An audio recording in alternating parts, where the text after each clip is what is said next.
নবী সাল্লাল্লাহু আলাইহি ওয়াসাল্লাম যখন মেরাজের রাতে গিয়েছেন আল্লাহ পাকের সাথে সাক্ষাৎ করতে, তখন তাকে অনেক আযাব দেখানো হয়েছে না? এই আযাবগুলোর মধ্যে একটা আযাব তিনি দেখেছেন, কিছু মানুষকে রক্তের নদীতে ফেলে মাথা ফাটিয়ে দেওয়া হয়েছে। কিসের নদী? রক্তের নদী, মাথা ফাটিয়ে দেওয়া হয়েছে। মাথা যখন বিক্ষিপ্ত হয়ে যায়, পাথর দূরে চলে যায়, আবার পাথর ফেরেশতা নিয়ে আসতে গিয়ে মাথা আবার জোড়া লেগে যায়। রক্তের নদীতে সাঁতার কাটছে। নবী জিজ্ঞাসা করলেন সাল্লাল্লাহু আলাইহি ওয়াসাল্লাম, এরা কারা, অপরাধ কি ছিল? ইসলাম ধর্মে যদি আপনি খুশি থাকেন তাহলে ভিডিওটিতে একটি লাইক ও চ্যানেলটি সাবস্ক্রাইব করতে ভুলবেন না।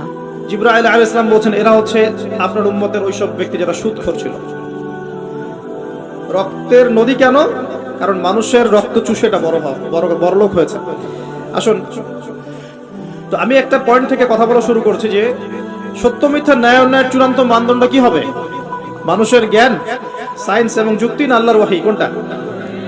যদি মানুষের জ্ঞান, বিজ্ঞান এবং যুক্তি আল্লাহর ওহীর অনুকূলে হয় সেটা অবশ্যই গ্রহণযোগ্য, তাই নয় কি? অবশ্যই গ্রহণযোগ্য। আর যদি মানুষের জ্ঞান, বিজ্ঞান এবং যুক্তি দর্শনগুলো কোরআন সুন্নাহ বা আল্লাহর ওহীর বিপরীতে চলে যায়, তখন কি আপনি সেটা গ্রহণ করবেন? গ্রহণ করবেন? আচ্ছা, মেজরিটি কখন গ্রান্টেড হবে? যখন সেটা কোরআন সুন্নাহর অনুকূলে হবে ইনশাআল্লাহ। প্রতিকূলে গেলে কি নেবেন? এই যে বেশিরভাগ মানুষ যদি বলে সুদ হালাল, নেবেন? মদ হালাল, জেনা হালাল, নেবেন? আচ্ছা, এই কনসেপ্টটাকে ক্লিয়ার করেন। 3 নাম্বার সিঁড়িতে নবী সাল্লাল্লাহু আলাইহি ওয়াসাল্লাম, তখন তিনি বলেন আমিন। সাহাবীরা বলেন কি জন্য ইয়া রাসূলুল্লাহ? তিনি বলেন জিবরাইল আলাইহিস সালাম এসেছেন আমার কাছে, এসে বলেন সেই ব্যক্তি ধ্বংস হোক, সেই ব্যক্তি ধ্বংস হোক যার সামনে আমার নাম উচ্চারিত হয়েছে মুহাম্মদ সাল্লাল্লাহু আলাইহি ওয়াসাল্লাম, কিন্তু নাম শুনে সে দরুদ পাঠ করে নাই। এই 3 শ্রেণীর মানুষ কি হবে? ধ্বংস। এই জন্য আমি বলেছিলাম যে নবী সাল্লাল্লাহু আলাইহি ওয়াসাল্লামের নাম আসলেই পড়বেন কি সাল্লাল্লাহু আলাইহি ওয়াসাল্লাম। 10টা নেকি হবে, আল্লাহ 10 বার রহম করবেন, 10টা গুনাহ মাফ হবে ইনশাআল্লাহ। আপনি ধ্বংসপ্রাপ্তদের অন্তর্ভুক্ত হবেন না, আল্লাহর নবীর অভিশাপ আপনার উপরে থাকবে না ইনশাআল্লাহ তাআলা। একটা ছোট্ট কথা বলে সামনে যাই, যে নবীর নাম শুনে দরুদ পাঠ না করলেই অভিশপ্ত হতে হচ্ছে, যে নবীর নাম শুনে দরুদ পাঠ না করলেই অভিশপ্ত হতে হচ্ছে, সেই নবীর সুন্নতের খেলাফ জীবন যাপন করলে নিশ্চয়ই পুরস্কৃত হতে হবে। তাহলে কি হবে?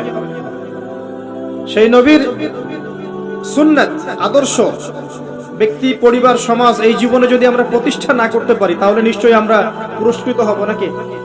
হব? নবীর নাম শুনে দরুদ না পড়লেই সে অভিশপ্ত হচ্ছে।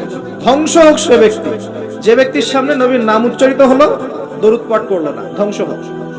মানে নবী বলছেন আমিন, তার মানে নবী সাল্লাল্লাহু আলাইহি ওয়াসাল্লাম বদদুয়া করলেন, তাই নয় কি? নবীজি কি করলেন? এখানে বদদুয়া করলেন, সে ধ্বংস হোক।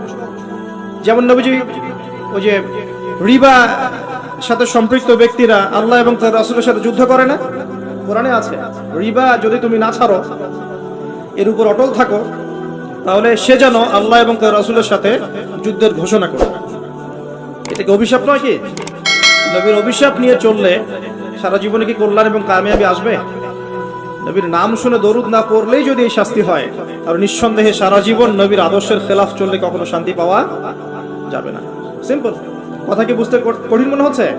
আচ্ছা।